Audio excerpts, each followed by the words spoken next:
Hello everyone who especially interested in art, culture and life. After a long time I make a video of Cascadia Art Museum in Edmonds, Washington State in USA, and I wondering you enjoy it too. Well, they're all successful, but people love this exhibition because they really can relate to it. Do any of you watch Art Zone with Nancy Guppy? Sometimes watch that. Well, she was here yesterday and she filmed the next episode. Please watch it on the Seattle channel. She filmed the next episode. It will be broadcast from here, but we won't be in. None of us will be in it. It's just her using the museum as the basis, and then she's covering the photography exhibit in the other room, Chow Chen Yang, and then she's doing a separate segment on this with another television show because of the pretty much the rarity of this material. It's so wonderful. Yeah, it really is. And, It really is. It's we've been wanting to do it since we've opened, and we every once in a while we'll put an urban scene in. And remember back then, especially at the turn of the century, this was a growing city, and people were trying to not only document the landmarks basically, but they're trying to show that this was a city in progress, and that we could compete with other major cities, right? So you see, these are two real early works by Paul Morgan Guston, and I'm sure you guys don't know who he was, but if you went back 100 years and you said Paul Morgan Guston, everyone would be fawning all over you. He was the Dale Chihuly of his time, not in glass, but in painting and printmaking. He was the big, one of the big deals here early on. So these are, he was a painter and an etcher. And these are two of his early etchings from 1912. So this, you all know what this is, right? And look at this view of, downtown basically from 1912. So these were, his widow, Mrs. Guston, was a friend of mine. And I got these from her about 25 years ago or so to make sure that they got into a collection. And so this is where they will reside. But you can see this, if you take this image right here, right, and look at this, this looks like you could say it could be New York City, it could be today. It's really a beautiful rendition of of our downtown. And who doesn't love that? That I do. I think this is so beautiful. And when it was run over by a truck, remember, 10 years ago, my partner and I went down there. I was devastated because I love that thing so much.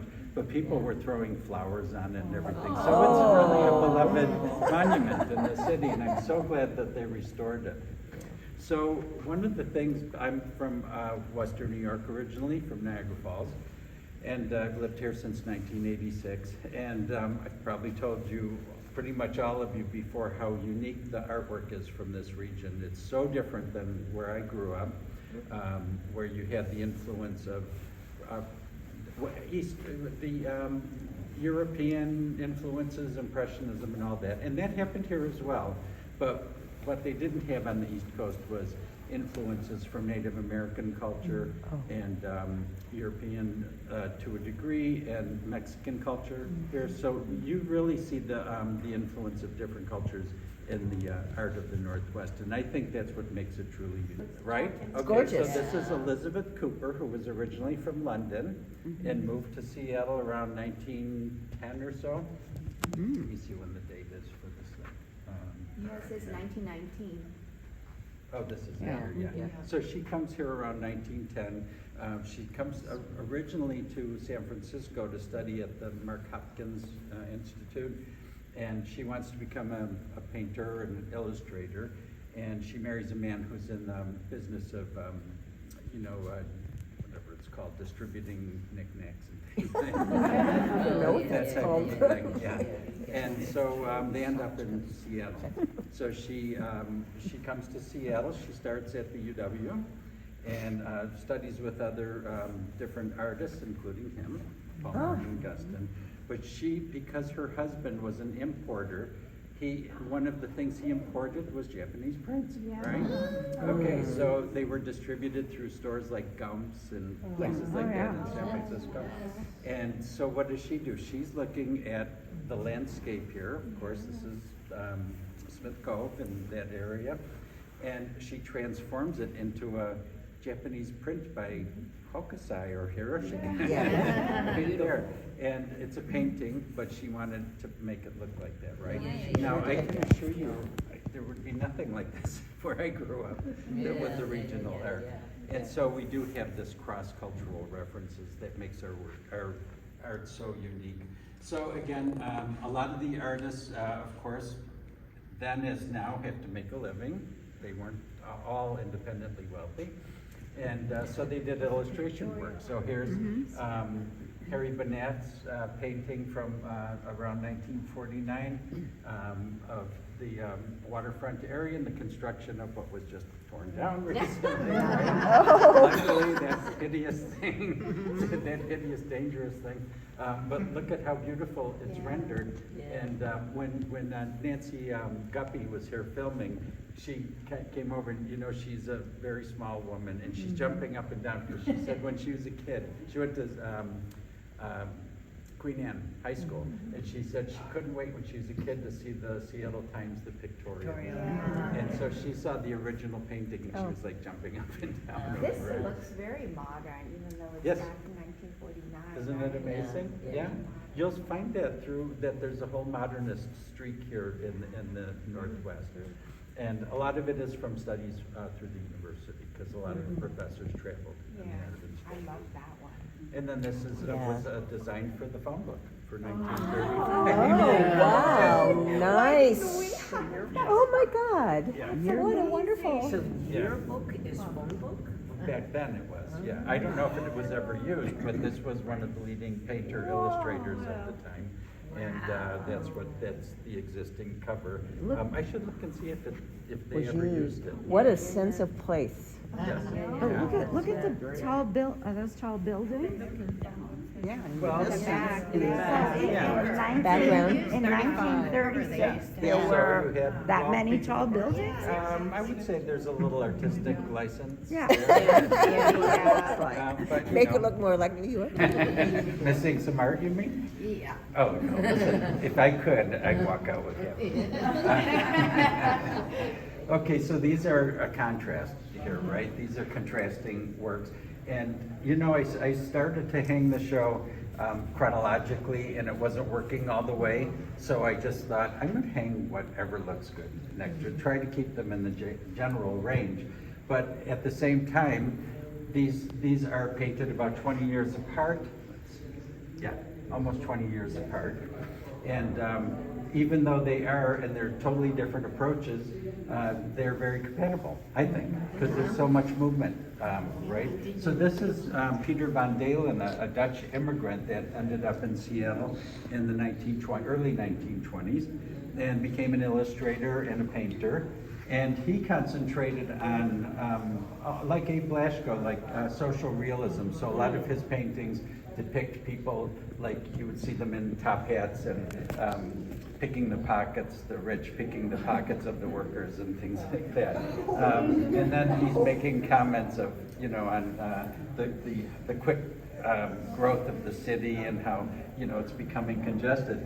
This is 1929. What would he do today? I mean, just where I live on Capitol Hill, I would be like, anyway, so what happened was his son told me that he was a real lefty, right? And he was constantly looking at social improvement for the working class, which was what he was.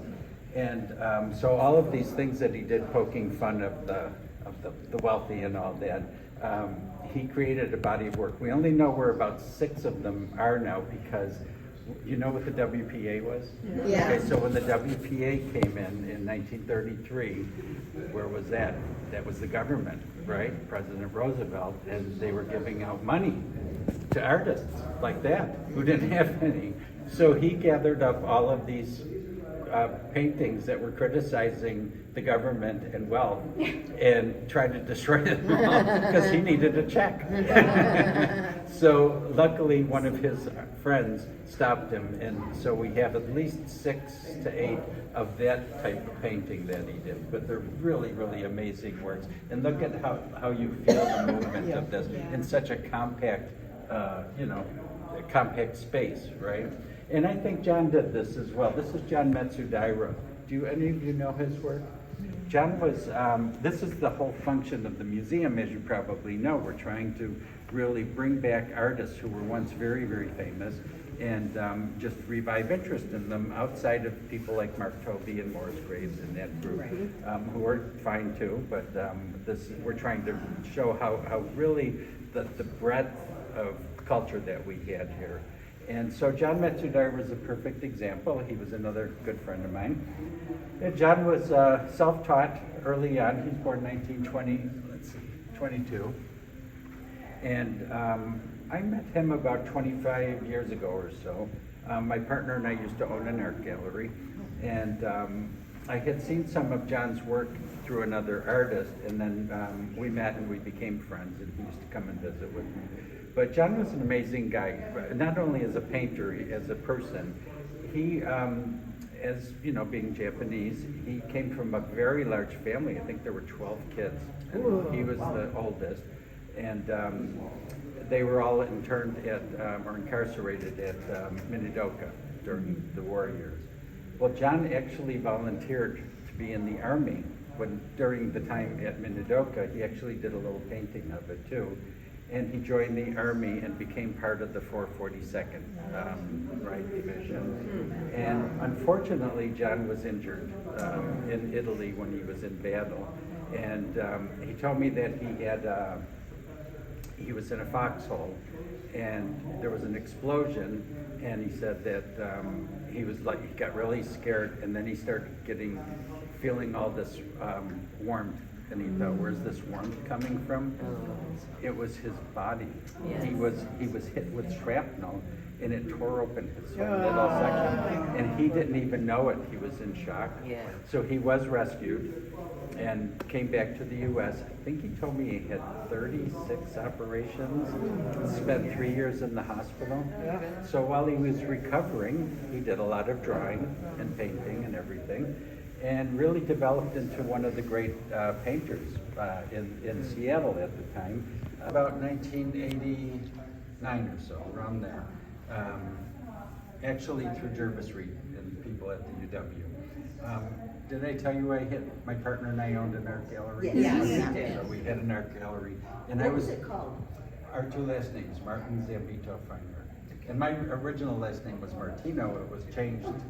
It was DiMartino, but it was changed on my grandfather during the war.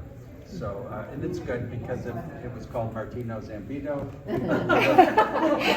Well, I thought we were a wine company, Italian restaurant or something. Actually, it's really funny. I participated to this museum with my friends as a docent from Bellevue Art Museum, and it was so much fun. I invited all of you to visit this gallery, and I bet you enjoy same as us. Thank you so much for watching this video. Please don't forget to subscribe this channel, and I will upload more museum visit for you. Thank you so much. Have a wonderful day.